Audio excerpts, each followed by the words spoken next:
In an era of extreme polarization, it's really dangerous to talk about right and wrong. You can be targeted, judged for something you said 10 years ago, 10 months ago, 10 hours ago, 10 seconds ago. And that means that those who think you're wrong may burn you at the stake. Or those who are on your side that think you're not sufficiently orthodox may try and cancel you. As you're thinking about right and wrong, I want you to consider three ideas. What if right and wrong is something that changes over time? What if right and wrong is something that can change because of technology?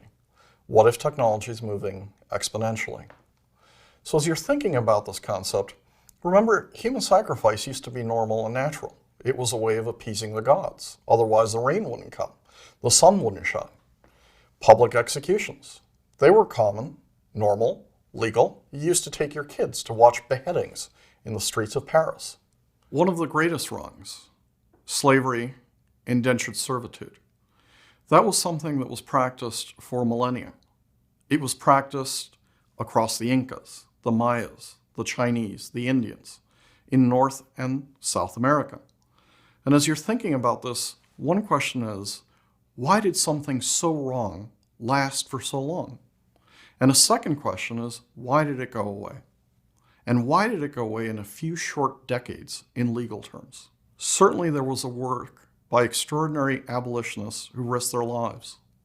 But there may be something else happening alongside these brave abolitionists.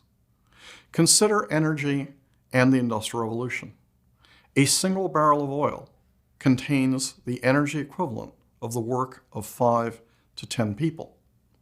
Add that to machines, and suddenly you've got millions of people's equivalent labor at your disposal. You can quit oppressing people and have a doubling in lifespan after a flattened lifespan for millennia. The world economy, which had been flat for millennia, all of a sudden explodes, and you get enormous amounts of wealth and food and other things produced by far fewer hands. Technology changes the way we interact with each other in fundamental ways. New technologies like the machine gun completely changed the nature of warfare in World War I. It drove people into trenches. You were in the British trench or you were in the German trench. Anything in between was no man's land. You entered no man's land, you were shot, you were killed. You tried to leave the trench in the other direction, then your own side would shoot you because you were a deserter. In a weird way, today's machine guns are narrowcast social media. We're shooting at each other, we're shooting at those we think are wrong, with posts, with tweets, with photographs, with accusations, with comments. And what it's done is it's created these two trenches where you have to be either in this trench or that trench. And there's almost no middle ground to meet each other, to try and find some sort of a discussion between right and wrong. As you drive around the United States, you see signs on lawns. Some say Black Lives Matter, others say we support the police. You very rarely see both signs on the same lawn. And yet, if you ask people, most people would probably support Black Lives Matter, and they would also support their police. So as you think of these polarized times, as you think of right and wrong, you have to understand that right and wrong changes and is now changing in exponential ways. Take the issue of gay marriage. In 1996, 2/3 of the US population was against gay marriage. Today, 2/3 is for.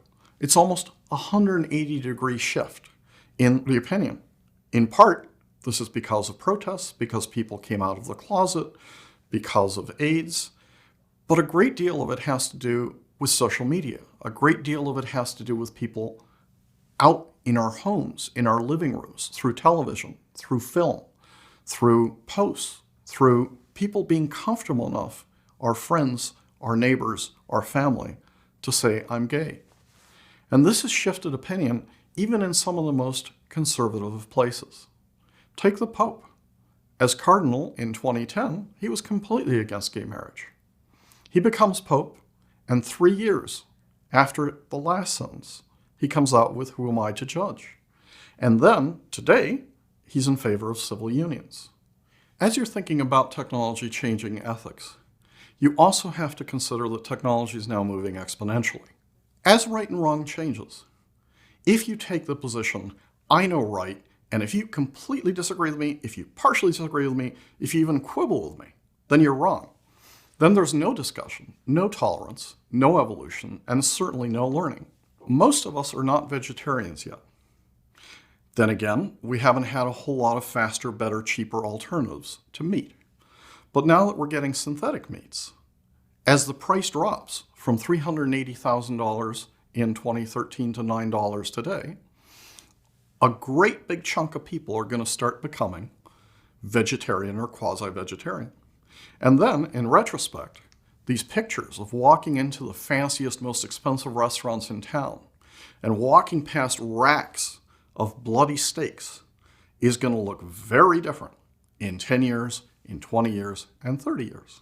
In these polarized times, I'd like to revive two words you rarely hear today: humility and forgiveness. When you judge the past, your ancestors, your forefathers, do so with a little bit more humility, because perhaps if you'd been educated in that time, if you'd lived in that time, you would have done a lot of things wrong. Not because they're right, not because we don't see they're wrong today, but simply because our notions, our understanding of right and wrong, change across time. The second word, forgiveness. Forgiveness is incredibly important these days. You cannot cancel somebody for saying the wrong word, for having done something 10 years ago, for having triggered you and not being 100% right. To build a community, you have to build it and talk to people and learn from people who may have very different points of view from yours. You have to allow them a space instead of creating a no man's land, a middle ground, a creation and a space of empathy. This is a time to build community. This is not a time to continue ripping nations apart. Thank you very much.